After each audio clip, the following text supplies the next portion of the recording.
圈的顶流从来不是一成不变的，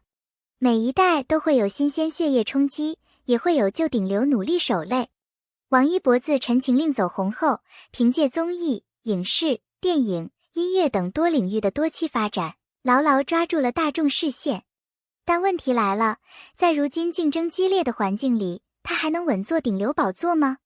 顶流不仅仅是流量数据的堆积，而是综合影响力、商业价值和大众话题度的集合。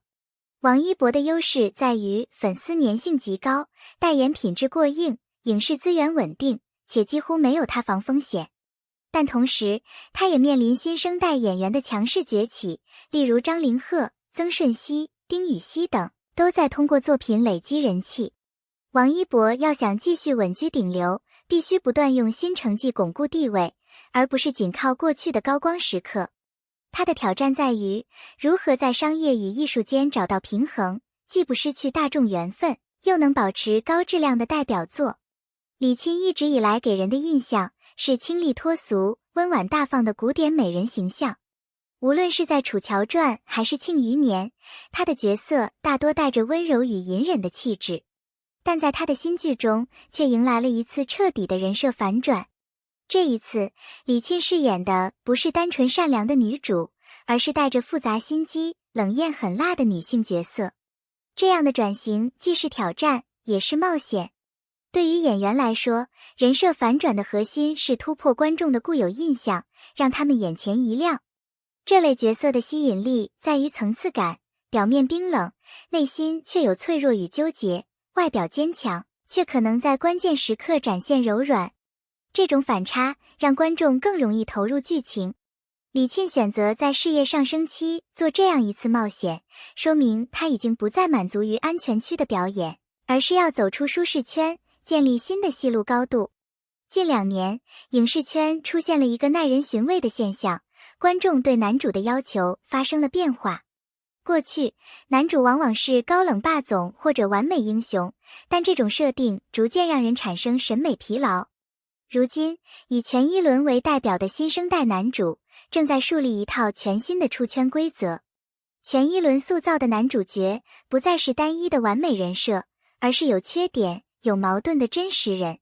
他的表演方式更贴近生活，带有一丝天然的少年感与真诚感。观众在他身上看到的不是高不可攀的偶像，而是可能存在于现实中的人物。这种新规矩的意义在于，观众需要的不再是遥远的幻想，而是情感上的共鸣。权一伦的成功可能会引导未来影视作品的男主人设更注重人性化与真实感，这也是行业整体的一次进化。很多人好奇，为什么在一波又一波新生代演员崛起的浪潮中，王一博依旧没有掉队？关键在于2个字：多元化。首先，他没有局限在单一领域。音乐上有舞台，综艺里有记忆点，影视作品中有票房和口碑支撑。其次，他在选择作品时足够冷静，宁愿慢也不烂，这让他避免了过度曝光导致的审美疲劳。比如他主演的电影《无名》和即将上映的《长空之王》热烈，不仅有流量，更有口碑。这种选择让他逐渐摆脱流量明星的标签，转向实力演员的道路。顶流最怕的不是竞争，而是自我消耗。王一博懂得克制，懂得积累，这才是他稳居顶端的真正密码。李沁之所以敢于人设反转，背后其实有他的演技底气。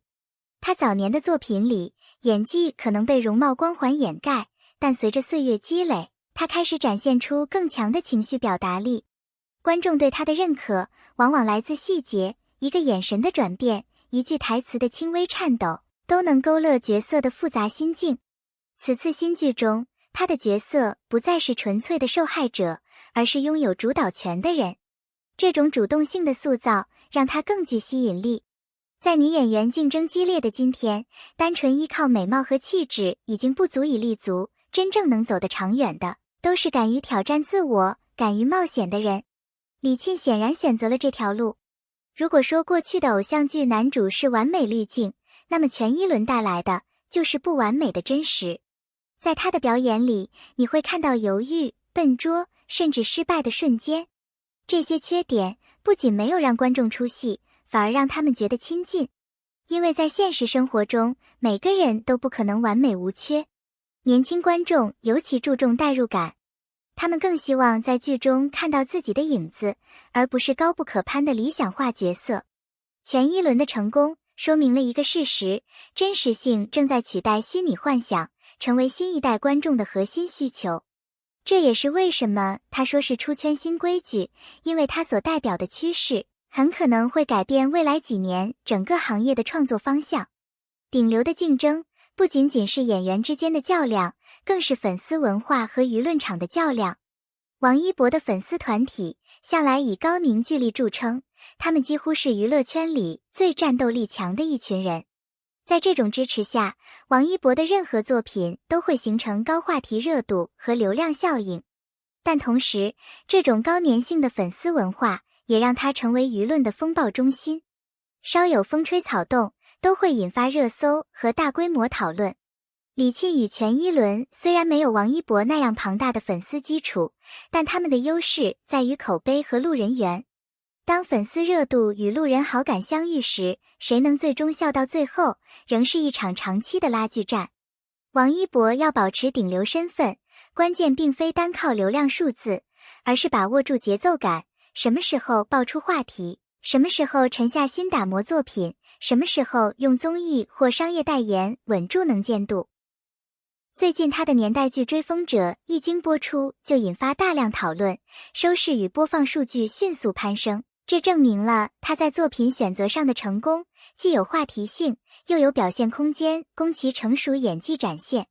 具体到操作层面，王一博采取了2条并进路径，一是投产力强的主流剧电影，通过角色厚度和叙事张力吸引路人关注；二是维持高频的品牌曝光与综艺出现，保证粉丝活跃度与媒体曝光不掉档。这种高质量作品加稳定曝光的组合，能把短期热度转成长期影响力，形成商业合作与口碑的良性循环。近年来，他也把握住电影与影视的平衡，避免只靠综艺或者只靠影视。这种多点开花的策略，正是顶流不易被替代的重要原因。当然，风险仍然存在，过度曝光会造成审美疲劳，作品口碑若下滑，则会迅速影响商业价值。因此，王一博团队在节奏控制上显得格外谨慎，放慢脚步，挑对剧本，精耕角色，把每一次出场都当作补分的机会，而不是简单消费流量。这种耐心与策略性，是他在新一轮偶像迭代中依旧稳住位置的核心秘密。李沁从温婉知性的既有形象，转向更加复杂、具有攻击性的角色设定，是一次大胆而必要的试探。他的新剧《一笑随歌》被报道为双强设定，权谋反转并兼具情感张力，正好为他提供了突破标签的最佳舞台。为何要反转人设？首先，观众审美在演进，单一的好女孩形象越来越难以激发讨论，反差越大，情绪越强烈的角色越容易被记住。其次，演员本人的职业周期要求他拓宽戏路，演技层面的可塑性越高，未来接到的角色类型也越丰富。李沁的选择不仅是为了博取话题热度，更是为了在演技证明上做长期投资。但人设反转也并非零风险游戏，观众的期待值会因惯性印象而产生强烈反差，若处理不当，容易引发形象割裂的争议。李沁要做的是通过细节说服观众，台词处理、眼神转换、节奏拿捏都必须到位，才能把反转变成角色的自然成长，而非刻意耍酷。换句话说，观众要看到的是角色内部逻辑的自洽，而不是简单的外在标签互换。李沁若能把握好这种内在逻辑，他的人设反转不仅会刷新他在业内的定位，还可能带动一波女性角色多元化的新风潮。全一伦在近年的作品中逐步被更多观众熟识，他并非典型的流量小生，而是凭借有血有肉的角色塑造逐渐吸粉。例如在九重紫等剧里的表现，让人看见一种不同于传统霸总或完美男主的表演风格，更贴近生活，更容易代入。关于其个人背景与成长路径的报道也指出，他有播音与舞蹈背景，入行后通过多部作品积累口碑，这条从戏路小演员到被关注的男主路线，实际上为许多新人提供了参考范本。